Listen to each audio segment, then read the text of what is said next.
And now, here on Radio 4, we turn again to the classics in our book at bedtime, as David Horovitch reads the history of the Peloponnesian War by the ancient Greek historian and father of realpolitik, Thucydides. It's a remarkable first account of the wars between Athens and Sparta during the 5th century BC, which transformed the face of ancient Greece. Today, the Athenian general Pericles is rousing funeral oration in praise of democracy. But first, an introduction from the Abridger, Tom Holland. In 431 BC, Athens and Sparta went to war. Athens was the greatest naval power in the Greek world, and Sparta the greatest military power. A clash between two such mighty opposites could only be titanic. This day, said the last Spartan emissary sent to Athens before the outbreak of war, will be the beginning of terrible evils for the Greeks. And so it proved. The Athenians, confident thanks to their incomparable fleet of keeping their city supplied with food, retreated behind their walls, and the Spartans, despite the peerless quality of their warriors, were unable to force a fight. Unsurprisingly then, the first year of the war proved inconclusive.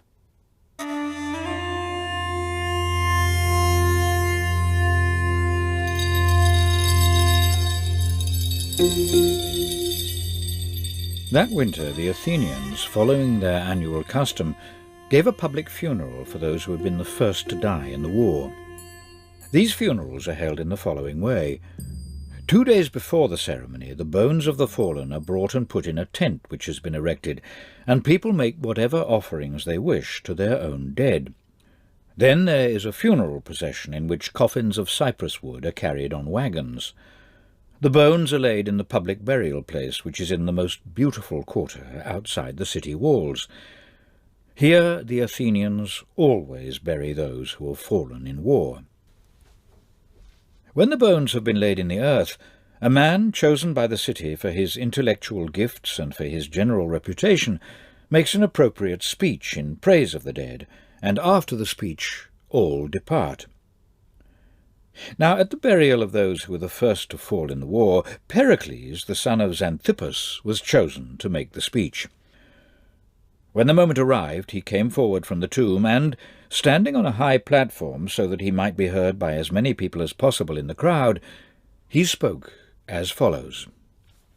I have no wish to make a long speech on subjects familiar to you all, so I shall say nothing about the warlike deeds by which we acquired our power, or the battles in which we or our fathers gallantly resisted our enemies, Greek or foreign.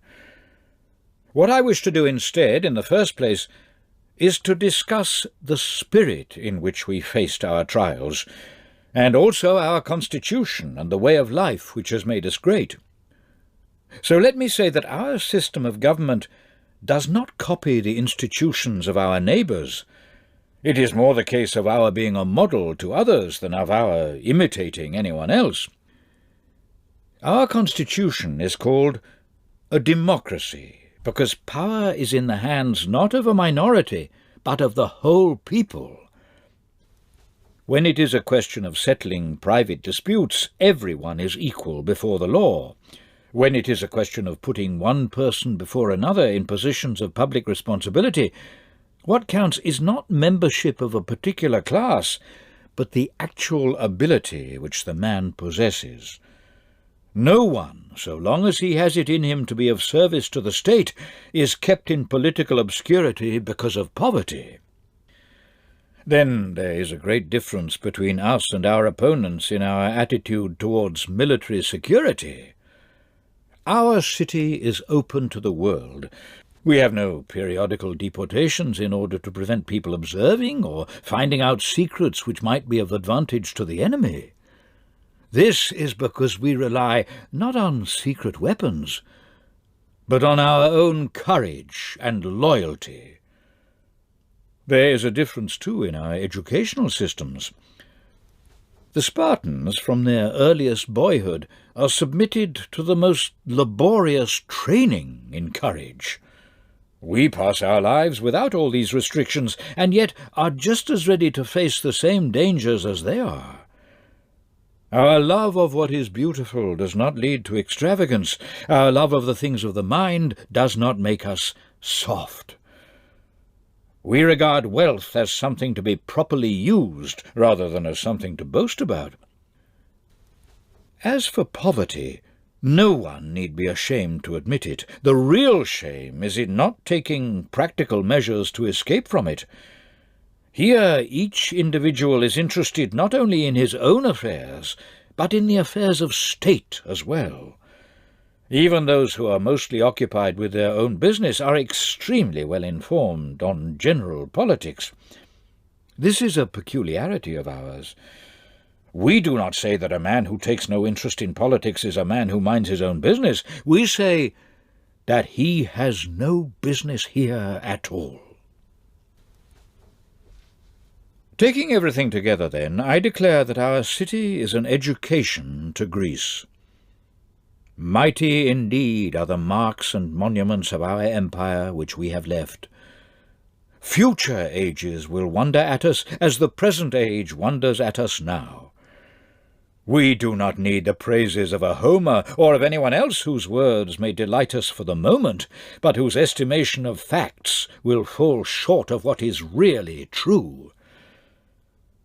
For our adventurous spirit has forced an entry into every sea and into every land, and everywhere we have left behind us everlasting memorials of good done to our friends or suffering inflicted on our enemies.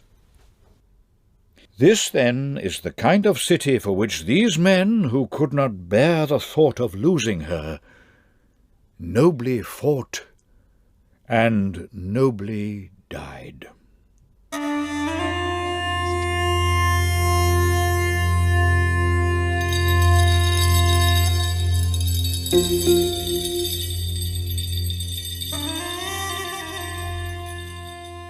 In this way the public funeral was conducted in the winter that came at the end of the first year of the war. At the beginning of the following summer, the Spartans and their allies invaded Attica again and set about the devastation of the country. They had not been many days in Attica before the plague first broke out among the Athenians. At the beginning the doctors were quite incapable of treating the disease because of their ignorance of the right methods. Nor was any other human art or science of any help at all. Equally useless were prayers made in the temples, consultation of oracles, and so forth. Indeed, in the end, people were so overcome by their sufferings that they paid no further attention to such things. In the city of Athens it appeared suddenly, and the first cases were among the population of Piraeus. Later, however, it appeared also in the upper city, and by this time the deaths were greatly increasing in number. As to what causes can be found adequate to explain its powerful effect, I must leave that to be considered by other writers with or without medical experience. I myself shall merely describe what it was like, and set down the symptoms, knowledge of which will enable it to be recognized if it should ever break out again. I had the disease myself, and saw others suffering from it. People in perfect health suddenly began to have burning feelings in the head. Their eyes became red and inflamed. Inside their mouths there was bleeding from the throat and tongue, and the breath became unnatural and unpleasant. The stomach was affected with vomitings of every kind of bile. Externally, the body was not very hot to the touch, nor was there any kind of pallor. The skin was rather reddish and livid, breaking out into small pustules and ulcers. But inside there was a feeling of burning, so that people could not bear the touch even of the lightest linen clothing, but wanted to be completely naked, and indeed most of all would have liked to plunge into cold water. Death generally came on the 7th or 8th day. But if people survived this critical period, then the disease descended to the bowels, producing violent ulceration and uncontrollable diarrhea. Even when people escaped its worst effects, it still left its traces on them by fastening upon the extremities of the body. It affected the genitals, the fingers, and the toes, and many of those who recovered lost the use of these members. Some, too, went blind. The suffering seemed almost beyond the capacity of human nature to endure. Here, in particular, is a point where this plague showed itself to be something quite different from ordinary diseases. Though there were many dead bodies lying about unburied, the birds and animals that eat human flesh either did not come near them, or if they did taste the flesh, died of it afterwards.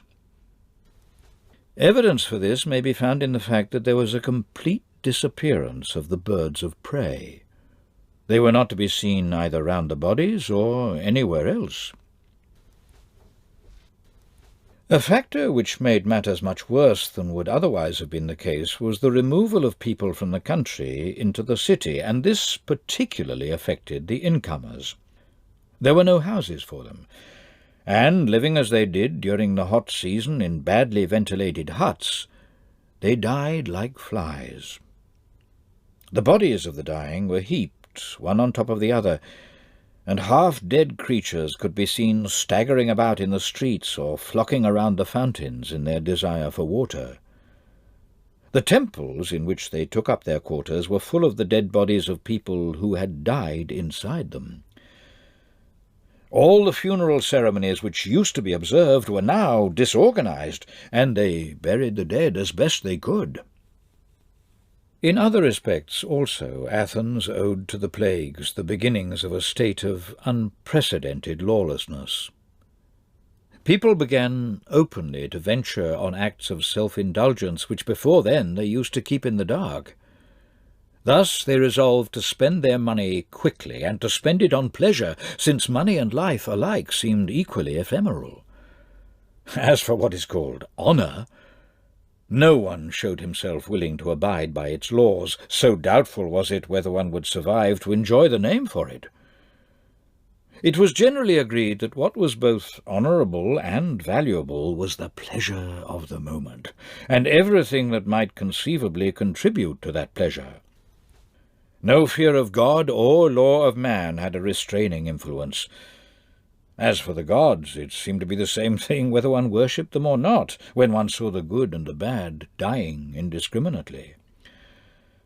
As for offences against human law, no one expected to live long enough to be brought to trial and punished. Instead, everyone felt that already a far heavier sentence had been passed on him and was hanging over him, and that before the time for its execution arrived it was only natural to get some pleasure out of life. Meanwhile, Pericles was still general, and, just as in the previous invasion, he remained convinced that the Athenians should not march out and offer battle. Instead, he organized an expeditionary force of 100 ships against the Peloponnese, and putting to sea, these devastated the land of Treason, Haliae, and Hermione, all places on the Peloponnesian coast. And all the time that the Spartans had been in Attica and that the Athenians had been engaged in this naval expedition, men kept dying of the plague. The plague, though, never affected the Peloponnesians at all, or not seriously. Its full force was felt at Athens. Such were the events connected with the plague.